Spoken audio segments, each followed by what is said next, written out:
El Señor esté con ustedes.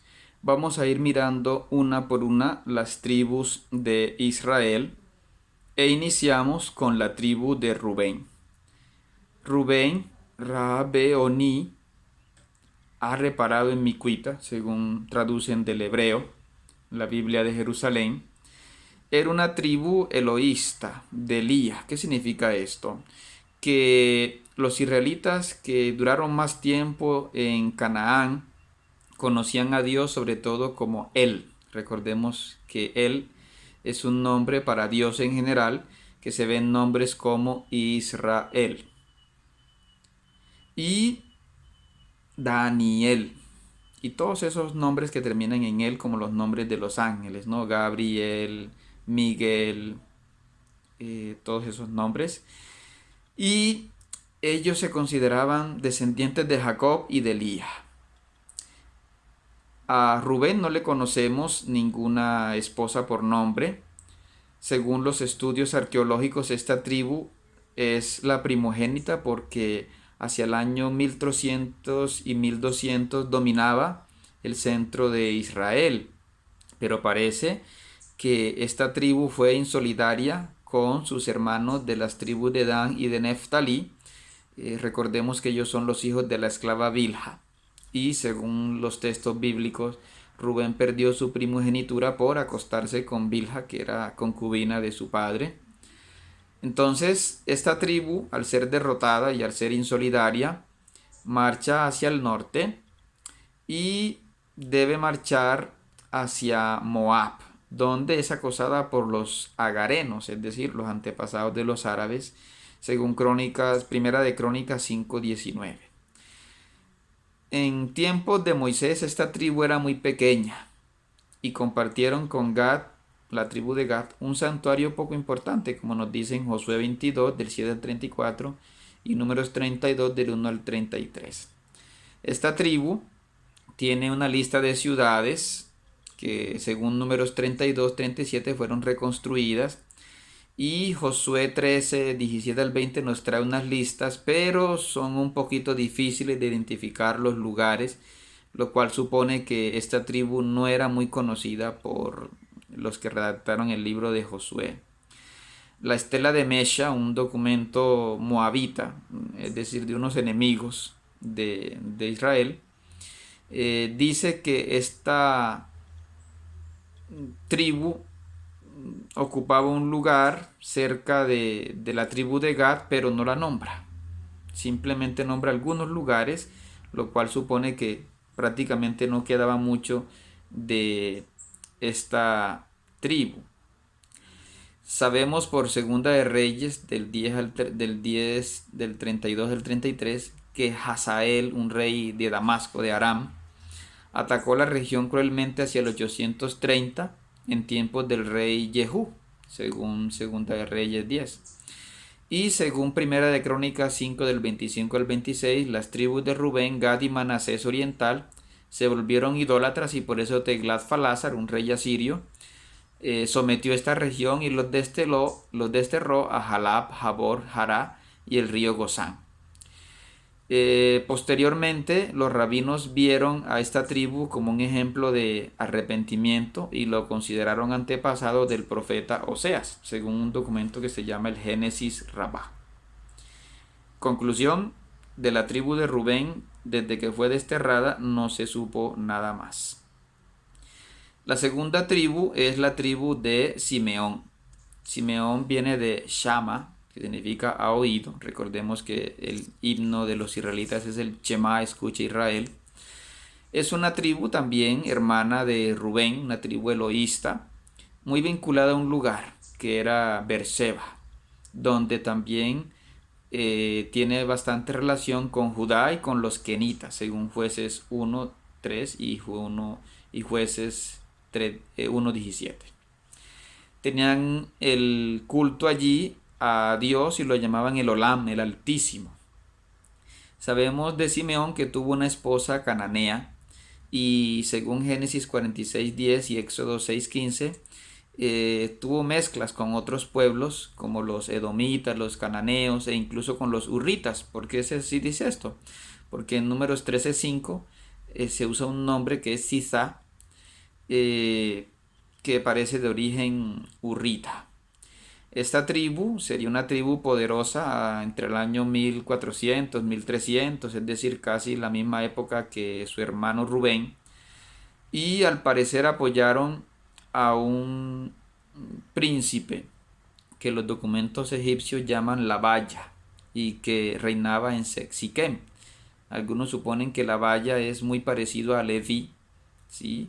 Y sabemos que estos dos hermanos atacaron a Siquem, ¿no? Y dicen además los textos bíblicos que en esa zona había pericitas y cananeos, pero siempre vemos que Simeón está muy unido a su hermano Judá. Parece que ellos fueron absorbidos por la tribu de Judá, según lo que se ve en Josué 19:1.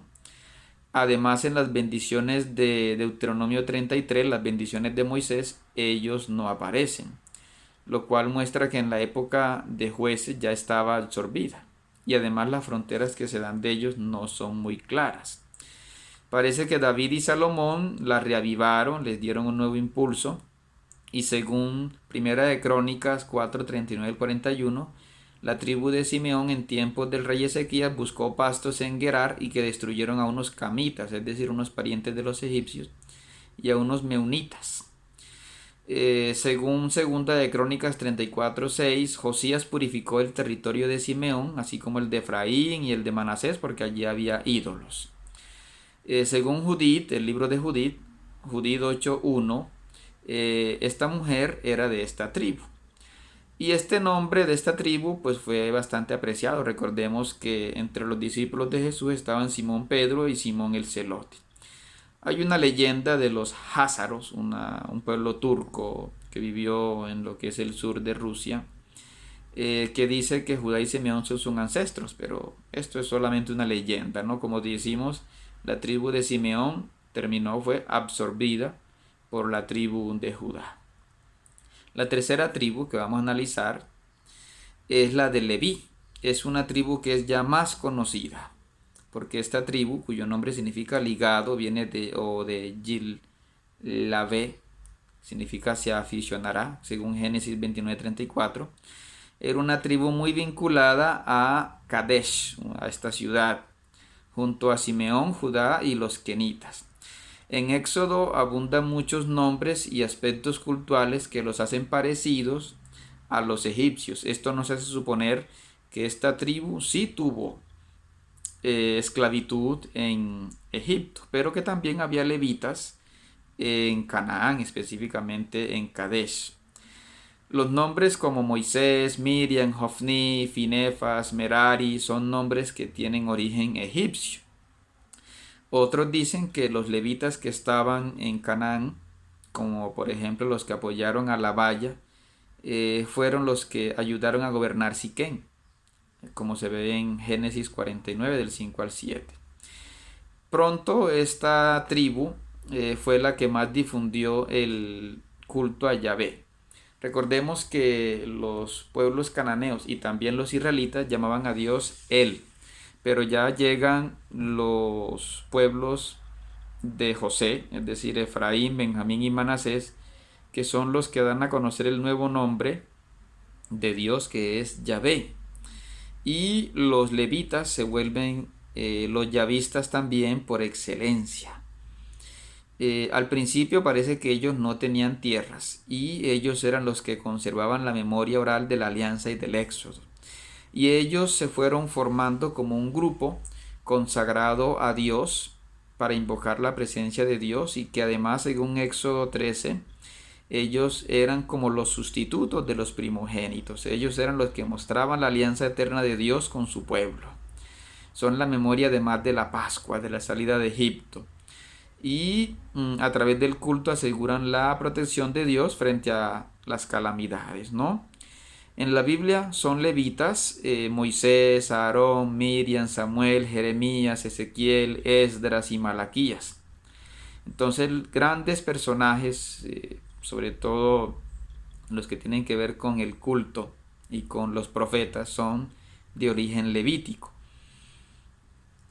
A ellos se les asignaron unos lugares donde podían ofrecer el culto, como se ve en Josué 21 y en Primera de Crónicas 6 del 39 al 66, donde se muestra que ellos vivían, pero además aquí se muestra que no vivían en región samaritana, ¿sí? Según Primera de Reyes 12.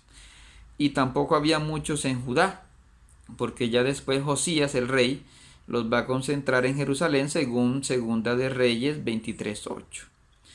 Ellos son organizados en unos clanes, en tres clanes que se llaman los quejatitas, los gersonitas y los meraritas, pero a su vez, y aquí empieza un detalle interesante, ya se habla de que los quejatitas, aaronitas, son sacerdotes, y los demás quejatitas son los levitas menores, como se ve en Números 3. Zacarías 13, del 2 al 6, muestra que había levitas infieles en la época sobre todo del exilio y del posexilio, que a veces también robaban al pueblo y que se ponían de parte de los poderosos. Y Joel 3 afirma que Yahvé enviará de nuevo espíritu a jóvenes y ancianos y que esos profetas falsos, muchos de ellos eran levitas, son impostores, ¿no? Cuando se llevan Nabucodonosor a los líderes a Babilonia, se lleva una parte de los levitas, los que eran sacerdotes. Pero hay una parte que no se llevan, que eran los demás levitas. Y estos levitas fueron los que se quedaron en la tierra y mantuvieron la fe y el culto en Jerusalén, lo que quedaba del templo. Y cuando regresan los exiliados, a ellos se les respeta la labor administrativa y algunas labores sacerdotales, además que ellos eran bilingües, como se ve en Nehemías 8:7, hablaban arameo y hebreo, pero los pusieron como porteros y cantores, como se ve en Segunda de Crónicas 29 y en Eclesiásticos 50:18. También los pusieron como traductores y comentaristas de la Torá. Esto dará origen a lo que se llamarán los escribas.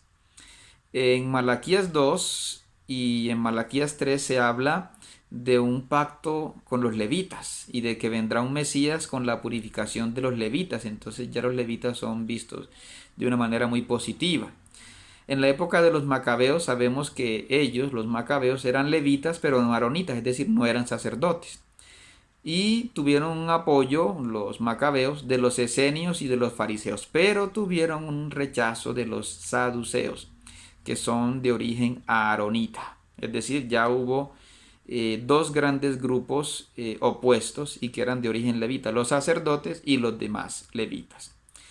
Entre los saduceos y las familias de los sumos sacerdotes eran de vida privilegiada en la época de Jesús. Y los sacerdotes y los levitas aaronitas no sadoquitas llegaron incluso a ser escribas, ¿no? Entonces, concluyendo, los levitas que vemos en el Nuevo Testamento, hay unos que ya son sacerdotes comunes y corrientes, podemos decir, hay otros que son los sumos sacerdotes o sadoquitas, y hay otros que son los demás levitas, que son por ejemplo los cantores, los músicos, los sacristanes, los porteros. Hay un estudio muy excelente de esto en Joaquín Jeremías en Jerusalén en tiempos de Jesús. Y algunos de ellos entraron a la fe cristiana, como se ve los sacerdotes que se convirtieron a la fe cristiana, y en levitas como Bernabé, que según Hechos 4:6 fue uno de los grandes líderes eclesiales.